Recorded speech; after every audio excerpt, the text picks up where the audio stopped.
perunding pakar perunding kesihatan dan perubatan sukan pada hari ini. Ya, terima kasih Dr. Wan Muhammad Ashraf hadir hari ini untuk bersama share berkenaan dengan sakit bahu. Okey doktor, boleh kita mulakan bagaimana? Ya, terima kasih Dr. Wan Muhammad Ashraf hadir hari ini untuk bersama share berkenaan dengan sakit bahu. Cakap lebih lanjut tentang sakit bahu. Kita kena tahu apa yang dimaksudkan dengan sakit bahu, apa yang terkandung dalam bahu. Kalau kita cakap bahasa biasa lah, bahu ni terdiri daripada empat jenis sendi dengan sakit bahu yang kita faham. Selalunya bahu ni ada satu sendi juga yang besar, ataupun kalau anatomi ni kita panggil glenohumeral joint, tapi actually dia ada empat sendi yang involved. Yang glenohumeral, selalunya AC joint, CC joint dengan scapulothoracic joint kat belakang. So dia tapi actually dia ada empat sendi berfungsi steering bersama-sama untuk membuat satu gerakan. Okey, kita cakap pasal sakit bahu, punca-punca dia kalau kita nak faham, kita kena tengok apa contoh yang ada kat situ. Kalau sendi ni kita ada AC joint, kecederaan boleh berlaku masa kita jatuh. Kalau kita cakap pasal glenohumeral joint, boleh jadi kecederaan semasa aksiden, terjatuh, ataupun ada injury semasa kita bersukan. Boleh jadi juga waktu bersukan itu kemungkinan injury berlaku dan menyebabkan sakit bahu. Okey, untuk contohnya macam semasa yang kita perlu risau, mungkin kita kali pertama sakit bahu ataupun benda tu berlanjutan, berapa lama mungkin doktor boleh jelaskan? Selalunya sakit bahu ni tak perlu risau pun. Satu benda ni kita kena risau. First of all, saya cakap benda yang paling penting, kadang-kadang sakit jantung dia boleh risau ke bahu. Itu kita kena risau. Saya ingat sakit bahu tapi sebenarnya sakit jantung. Tapi normally dia akan datang dengan simptom lain. Contohnya kita rasa loya, kita rasa nak muntah, rasa tekanan kat dada. At the same time kita rasa sakit kat bahu. Macam mana kita nak tahu sakit bahu tu adalah berpunca daripada bahu? Contohnya dia ada kaitan dengan pergerakan kita. Okay. Contohnya bila kita nak ambil barang, kita nak sidai kain, kita nak main badminton, kita nak dukung anak, kita rasa sakit. Yang tu most likely sakit daripada bahu. Kalau kita duduk relax macam ni, tiba-tiba sakit bahu, kita boleh explain. Boleh jadi sakit tu bukan daripada bahu. Boleh jadi sakit daripada tengkuk, refer ke situ, ataupun sakit daripada jantung, refer ke situ. Tapi problem main dia bukan di situ. So kita kena berhati-hati. Kalau sekiranya sakit bahu per se, dia taklah mengancam nyawa. Tak ada apa yang kita nak bimbangkan pun. Dia bukan macam saya cakap, dia bukan mengancam nyawa. Tapi kalau sakit bahu disebabkan oleh sakit jantung, kita perlu buat pemeriksaan segera. Kita buat ECG, kita buat echo untuk pastikan dia bukan daripada sakit jantung. And secondly, dia bukan daripada referred pain daripada tengkuk kita. Kadang-kadang slip disc boleh refer macam sakit bahu. Tapi actually dia bukan sakit bahu, daripada tengkuk kita. So dua benda tu bagi saya benda yang perlu bimbang. Macam koyak kat sini, koyak sikit-sikit, itu boleh dirawat. Dan kalau kita tak attend immediately pun, dia tak bukan masalah besar lah. Okey, macam sebagaimana yang doktor terangkan tadi, maksudnya bukan sahaja sakit bahu yang kita perlu risau, mungkin berkenaan ataupun tanda-tanda lain yang disertai dengan muntah, sakit jantung. So itu yang baru kita risaukan lah. Okey, macam doktor cakap tadi untuk macam dokong anak ke, adakah spesifik maksudnya untuk sakit bahu ni mengikut kiraan umur? Maksudnya mungkin ialah umur warga emas ke apa, cenderung untuk dapat sakit bahu ataupun macam mana? Untuk senang kita bahagikan had umur seseorang tu 40 lah, 40-an, lebih 40-an dan kurang pada 40-an. Contoh warga emas macam saya ni dah 40-an ke atas. So kalau kita cakap pasal kecederaan ni, dia lebih kepada disebabkan oleh kecederaan yang kita buat aktiviti kat rumah. Kecederaan yang kita buat aktiviti harian. Contoh bagi kita aktiviti tu biasa. Dukung anak, angkat baldi, sidai baju, angkat bakul baju contoh. itu aktiviti harian yang kita buat hari-hari, patutnya tak ada masalah. Tapi bila kita meningkat usia, kita punya regenerative capacity, kebolehan kita untuk repair otot-otot yang rosak, ligamen yang koyak tu dah declining, dah makin tak kuat lah. So bila dia rate of regeneration tu dah slow, kita akan senang dapat kecederaan-kecederaan yang kita tak perlu high velocity injury. Contohnya aktiviti harian yang repetitif, orang panggil repetitive injury tu menyebabkan kita mudah mendapat kecederaan tertentu. Contohnya kita dukung anak, hari-hari kita dukung anak, tapi one day kita rasa sakit dekat bahu, boleh jadi muscle kita dah koyak. Disebabkan ialah kita dukung anak, padahal kita dah dukung anak kita ataupun angkat barang berat yang kita dah biasa buat kat rumah dah bertahun-tahun. Tapi bila kita meningkat usia, dia senang berlaku. Berbeza dengan orang muda, kurang pada 40 tahun, kecederaan yang dia dapat ni selalunya disebabkan kecederaan sukan, jatuh, high velocity injury, accident. Maksudnya dia bukan sikit-sikit, dia tiba-tiba dia jadi high velocity injury, jatuh, high impact, koyak terus. Berbeza dengan orang yang umur 40-an ke atas, dia disebabkan oleh benda yang dia buat hari-hari, repetitive use. One day structure tu tak boleh repair as fast as possible, dia akan inject lah. Macam tu. Okay. So selepas macam kita bila pesakit mengalami sakit bahu, bila yang perlu untuk dapat rawatan dari segi macam X-ray ke MRI ke? Okay. Untuk kes yang high velocity injury, contoh accident, jatuh, yang first kita kena pastikan dia bukanlah melibatkan patah tulang ataupun terkeluar tulang daripada soket. Kalau terkeluar tulang daripada soket, kita perlu masukkan balik sama ada manually atau surgically lah. And then kita kena buat X-ray. X-ray tujuan dia untuk tengok ada patah ke tak, ada dislocation ataupun tak. Cuma X-ray limitasi dia adalah kita tak dapat tengok kecederaan otot, kita tak dapat tengok kecederaan tulang saraf, kita tak dapat tengok kecederaan ligamen. So kita kena perlukan modaliti lain seperti MRI dan ultrasound untuk tengok struktur yang kita suspect ada injury lah. So doesn't mean kalau kita buat X-ray, kalau kita jumpa hospital, pergi GP, hospital, ortopedik dah discharge, tengok X-ray nampak normal, tapi kita masih sakit. Kita cakap, doktor kita sakit, tapi X-ray normal, dia discharge kita. Macam masalah tu tak hilang. Tak hilang. So kita kena dapatkan second opinion, even third opinion. Kita kena check sama ada kecederaan kita tu ada melibatkan ligamen. Ligamen koyak tak nampak dekat X-ray, muscle koyak tak nampak dekat X-ray. Kalau sendi tu renggang, contoh AC joint kita ada injury, ada ligamen yang koyak. Bila ada renggang dalam X-ray, kadang-kadang kita terlepas pandang. Kalau kita buat ultrasound, kita akan nampak ada bengkak kat situ, menandakan ada kecederaan kat situ. So X-ray normal tak bermaksud kita tak ada kecederaan kat bahu. Okey, berkenaan dengan post injury, biasanya patient yang post trauma, post accident, adakah kemungkinan pesakit tu akan mengalami sakit bahu? Okey, saya bagi contoh kes yang minggu lepas saya dapat. Kes ni datang dengan saya sebab dia jatuh kat rumah. Dia jatuh dengan tangan, orang panggil fall on outstretched hand. Tangan ni macam tu, dia jatuh. Okay. Dia bukan high velocity injury pun. Dia jatuh kat rumah je, licin. So dia tahan tangan dia macam tu. Wrist dia sakit, ada scapula fracture. Okay, fine. Tapi at the same time, lepas kita dah rawat scapula ni, kita dah boost spleen, baru sakit yang dekat bahu datang. Rupanya, of course kita tak buat X-ray lah masa tu. Yang sakit dekat wrist, kita buat X-ray kat wrist, kita tengok ada fracture, kita rawat dia. Tapi at the same time, bila sakit ni dah dirawat, bila impact yang dia jatuh tu dekat wrist, force tu boleh ditransmit kepada elbow dengan shoulder.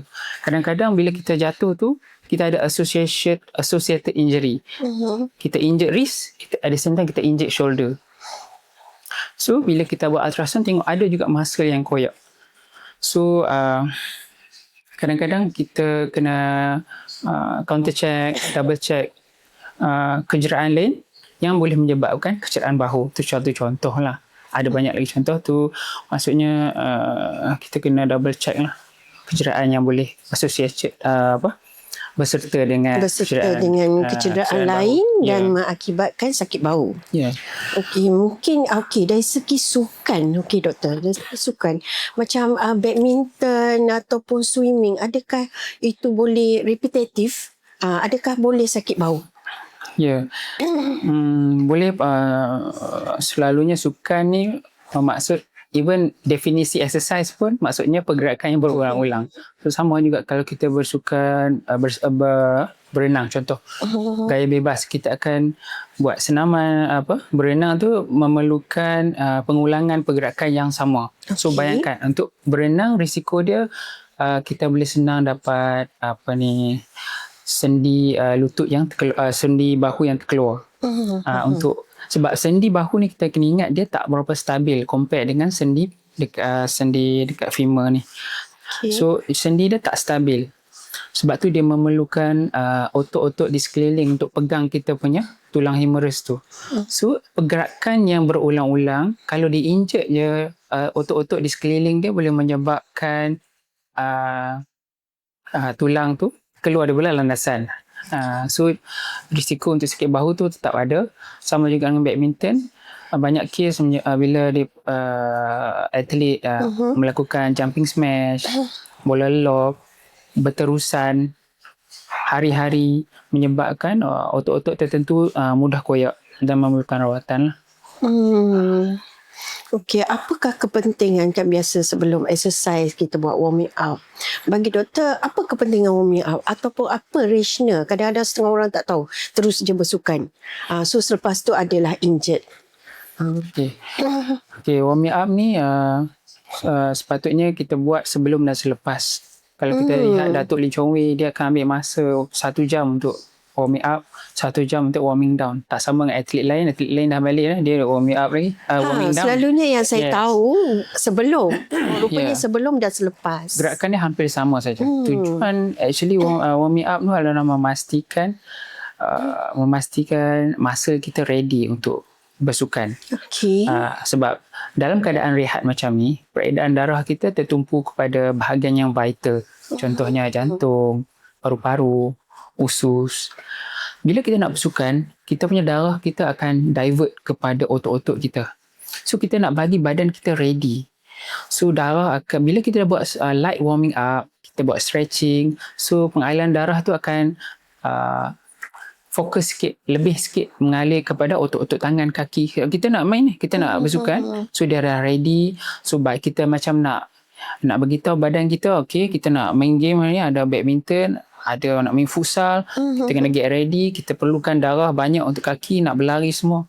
Kalau kita tak buat macam tu, kita mengejut kita ni, kita akan bagi macam seolah-olah macam terkejut jantung kita, tiba-tiba nak pump jantung yang berterusan, so dia tak bersedia, boleh menyebabkan kecederaan dan setengah kes boleh menyebabkan orang tu pengsan pun bila jantung dia tak mampu mencapai kapasiti untuk pump ke seluruh badan. Especially tak cukup sampai ke otak lah. Tak cukup sampai ke otak, BP akan drop, dan boleh menyebabkan seorang tu pengsan atau hilang. Bahaya. Okey, so harap-harap penonton di luar sana tahu kepentingan warming up sebelum exercise lah. Okey. So apakah mitos yang paling biasa lah mengenai sakit belakang ni? Biasa apa yang doktor boleh bagi tahu secara mungkin yang perbetulkan mitos yang selalu dengan sakit bahu ni? Sakit bahu atau sakit belakang? Sakit belakang dan sakit bahu lah kiranya. Kita cakap pasal sakit belakang. Untuk sakit belakang, selalunya kalau kita cakap sakit belakang ni, selalu orang akan ikut dengan slip disc. Tapi majoriti sakit belakang ni, saya boleh cakap yang ikut pengalaman yang saya jumpa, boleh cakap 80% bukan disebabkan slip disc pun. 80% sakit belakang adalah disebabkan oleh otot-otot kita. Kita ada beberapa lapisan otot. Kita ada ligamen, kita ada sendi, sendi facet. So ada beberapa faktor lainnya, struktur lainnya boleh menjadi penyebab kepada sakit belakang. So jangan ingat sakit belakang equal to slip disc, salah. Sepatutnya kita kena siasat, kena check satu-satu. Struktur apa yang koyak, muscle apa. Kalau ada muscle yang koyak, kita check muscle apa yang koyak. Kalau ada sendi yang involve, sendi apa, level berapa yang involve. Dan kita boleh rawat. Kiranya banyak info, at least kita kena tahu ligamen apa, sendi apa yang berkaitan, supaya kita boleh bagi perawatan yang khusus untuk sakit lah. Ya, kadang-kadang ada pesakit yang bawa result MRI kat saya dan dia tak sakit belakang pun. Tapi result MRI, radiologist cakap ada slip disc. I see. So, slip disc walaupun, kalau kita scan 100 orang, 20 orang akan ada slip disc tapi tak ada simptom.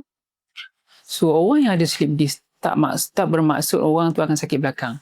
Kita tak boleh treat macam kita rawat gambar tu. Kita rawat sakit tu. Macam sakit belakang je slip disc. Sakit belakang je slip disc. Tak semestinya. Kalau kita check, tengok bukan. Actually muscle yang koyak.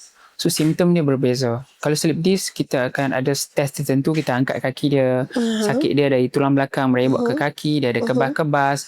Dia ada susah kita nak kontrol, buang air kecil, air besar. Tu simptom yang teruk lah. Masa tu baru kita suspect lah. Kalau tak ada sakit belakang per se, saya saja sakit belakang, boleh jadi sebab lain. I see. Okey doktor, berkenaan dengan tabiat harian, apakah tabiat harian yang cenderung ataupun yang perlu dielakkan untuk sakit belakang dan sakit bahu? First kita kena faham yang sakit belakang ni boleh dialami oleh semua orang. Dan kita kena faham kita ni semakin tua. Kita bukan semakin muda dan kita tak sekuat macam dulu. Kalau dulu kita boleh jogging 20 km non-stop, main badminton 3 jam non-stop. Sekarang dah. Kalau kita buat lagi macam tu, dah warga emas macam saya, dah 40-an ni, kita buat lagi macam tu, ada risiko untuk serangan jantung. So kita kena faham badan kita dah tak semudah dulu. Badan kita capacity untuk repair dia dah makin decline. So, bila kita faham dan kita terima hakikat tu, kita akan lebih alert dengan keadaan dan kita akan lebih peka. I see. So untuk mengelakkan kecederaan-kecederaan, contoh kalau kita bersukan, bagi saya kita tak boleh terlalu ekstrim. Kadang-kadang kita tengok kejadian sudden death semua tu, bila kita terlalu ekstrim, paksa diri, terlalu berlumba-lumba. Kalau kita main badminton untuk sihat, untuk capai certain target, bukannya kita berlumba-lumba untuk menang. Setengah orang dia punya compete level tu terlalu tinggi, menyebabkan dia punya capacity dia untuk bermain. Macam saya cakap tadi, bila jantung dia tak mampu nak keep up dengan pergerakan yang dia buat, itu yang jadi sudden death tu. Bukan salah exercise, tapi dia tak faham kenapa dia berlaku benda tu. Kita kena faham kita dah tak semudah macam dulu. Kita bersukan ikut kemampuan kita. Okey, untuk pesakit ada sakit bahu atau sakit belakang, tempoh pemulihan diorang tu macam mana? Untuk kecederaan, kita ambil contoh kalau kecederaan otot dekat bahu, untuk kecederaan grade 1 normally dalam 4 hingga 6 minggu. Normally minggu ketiga kita akan start rehabilitasi exercise. Kerana kita kena faham kecederaan otot bahu ni ataupun ligamen sama aja macam patah tulang. Contoh patah tulang, apa kita buat? Kita akan apply semen. Berapa lama kita apply semen? 4 minggu. Lepas apply semen, apa kita buat? Kita akan suruh sakit tu jalan partial weight bearing. Kenapa kita suruh buat macam tu? Kita nak bagi, bila kita apply loading kat kaki tu, kita suruh dia pijak partial weight dia, kita akan bagi signal dekat tulang kita, kita nak baik cepat ni. Kita nak baik cepat, kita kena stimulate penghasilan tulang yang lebih kuat daripada sebelum dia patah. So bila bagi loading, badan kita sense, kita bagi loading, tulang kita akan lebih increase density dia, lagi kuat daripada original. Kenapa kita tak suruh dia baring 6 minggu? Kenapa tak buat macam tu? Sebab tulang yang dihasilkan dia akan pulih, tapi tulang kualiti yang dihasilkan tak sekuat macam dia bagi loading. Sama juga, kalau muscle kita koyak, ligamen kita koyak, after third week kita akan start dia rehabilitasi. Contoh kalau bicep dia koyak, kita akan third week lepas kita cucuk ke PRP ataupun cucuk proloterapi, kita akan suruh third week kita start exercise. Kita maksudnya sama konsep macam patah tulang, kita nak bagi loading. Bagi loading supaya bagi signal badan kita nak repair as soon as possible. Sebab bila kita buat rehab, healing akan lebih cepat daripada biasa. Okey, macam doktor sebut tadi partial weight. Mungkin doktor boleh terangkan kepada penonton kita yang mungkin kurang memahami maksud partial weight ni. Partial weight maksudnya macam contoh berat badan saya 70 kg. Bila kita patah kaki, contoh tulang femur, tulang paha ni, lepas 4 minggu kita buh simen, kita nak buka simen, lepas buka simen kita akan allow badan kita pijak 50% je daripada full berat badan kita. Kita pijak sebelah kaki je. Kita pakai tongkat. Kita masih pakai tongkat. So tongkat kita akan tampung 50% body weight kita. 50% lagi ditampung oleh kaki yang dah patah tu, yang sedang healing tu. Supaya kita bila continuous stimulasi tu menyebabkan dia akan dirangsang untuk lebih cepat healing. Yes, compare dengan terbaring kan dia boleh juga healing terbaring, tapi kualiti tulang tu tak sama dengan orang yang berjalan banyak partial weight bearing tu. No wonder selalunya selepas pemudahan ataupun apa-apa treatment, kita galakkan immobility, maksudnya pergerakan lah, mobility untuk sebab tu sakit. Dulu management kalau kita ankle sprain, kita akan immobilize. Tapi sekarang ankle sprain, once dia dah tak sakit, bengkak dah kurang, kita akan suruh dia jalan lagi banyak. Lagi banyak jalan, lagi cepat dia baik daripada dia duduk terbaring macam tu je. So harap penonton faham kenapa kita perlu orang kata pergerakan secepat mungkin untuk kebaikan untuk rawatan tu sendiri. Okey, bagaimana maksudnya? Okey, dari segi postur badan, adakah ia mempengaruhi sakit belakang ataupun sakit bahu?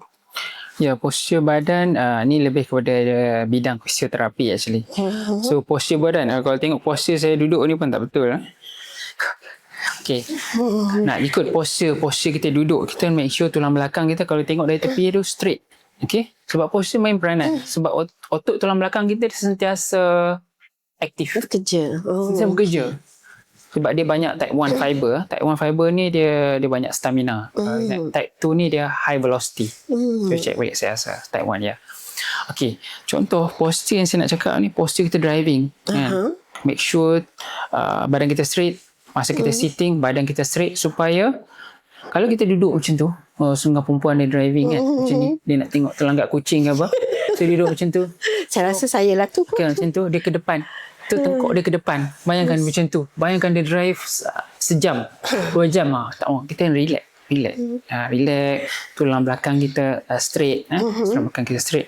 Even kalau kita tidur pun, kita kena make sure kalau kita tidur, kalau dari belakang kita tengok alignment kepala, tengkuk, tulang belakang, pinggang kita hampir kita boleh buat satu garisan.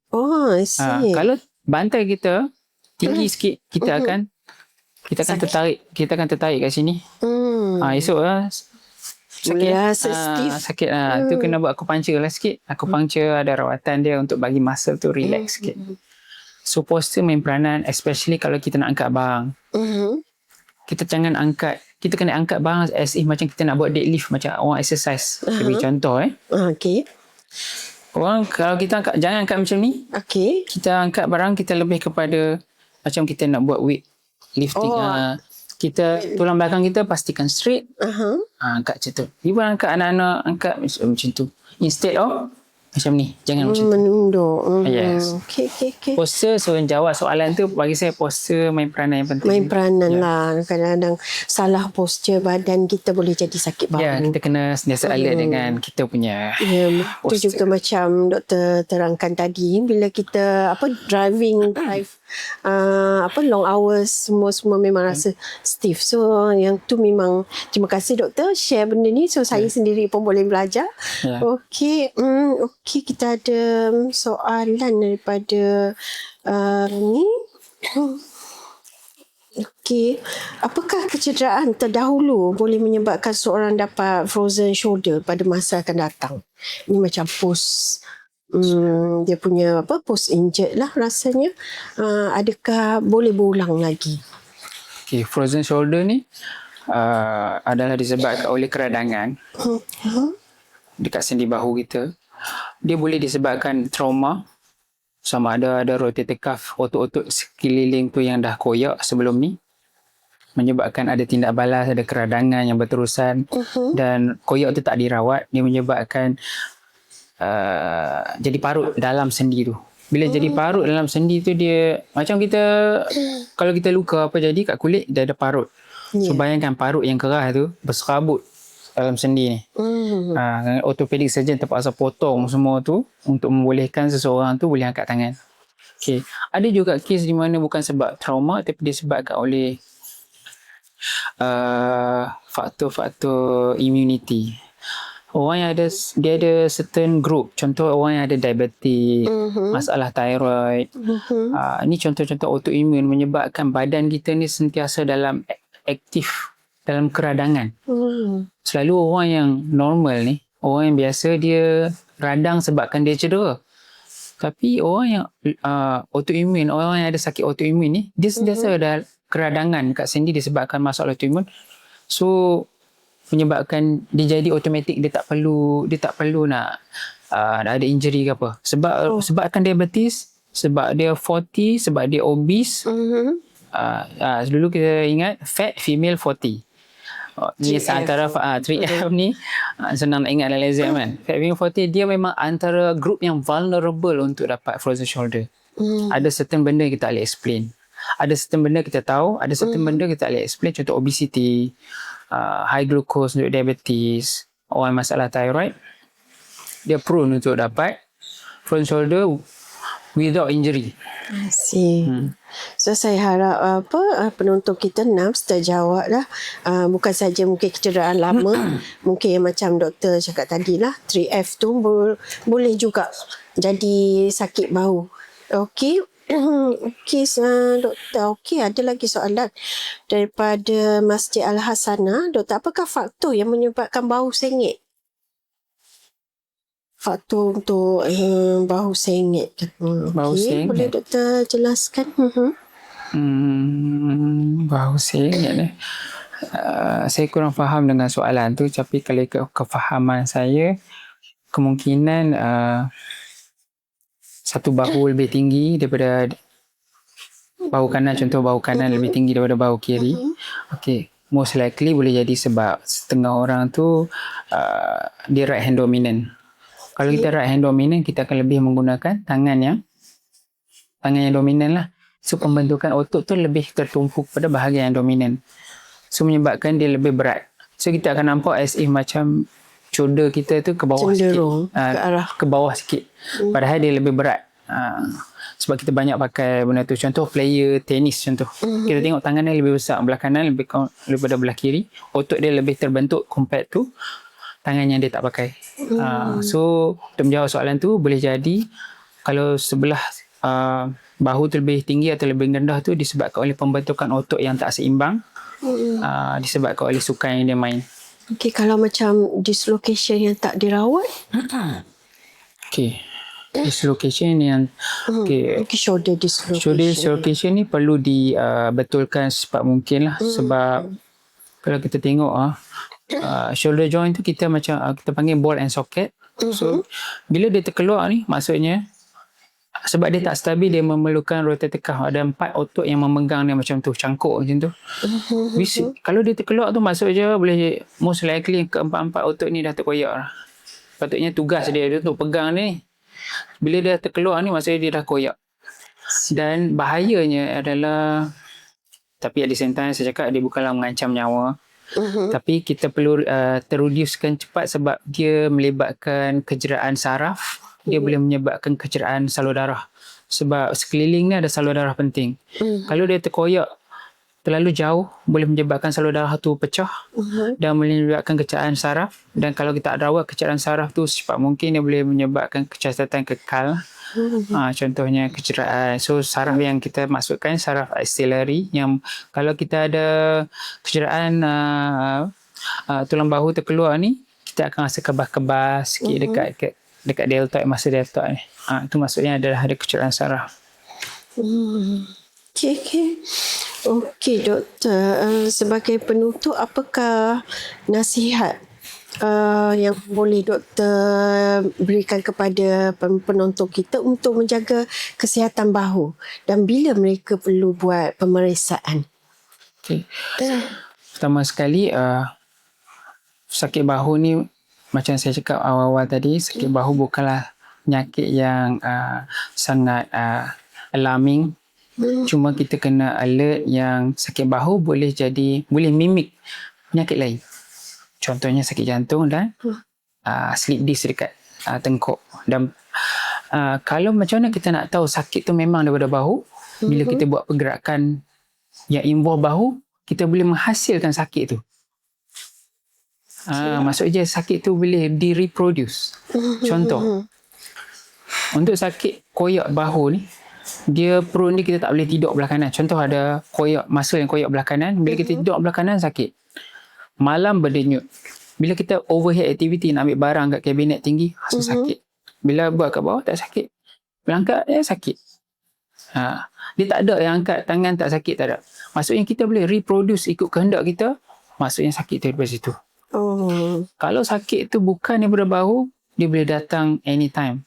Kita tak boleh control dia. Tiba-tiba relax macam ni, kita boleh dapat. Macam tu. So bila kita nak terima patutnya dapat rawatan, saya lagi takut bila kita tak dapat rawatan, bila kita ada serangan jantung, kita tak rawat. Itu lagi penting.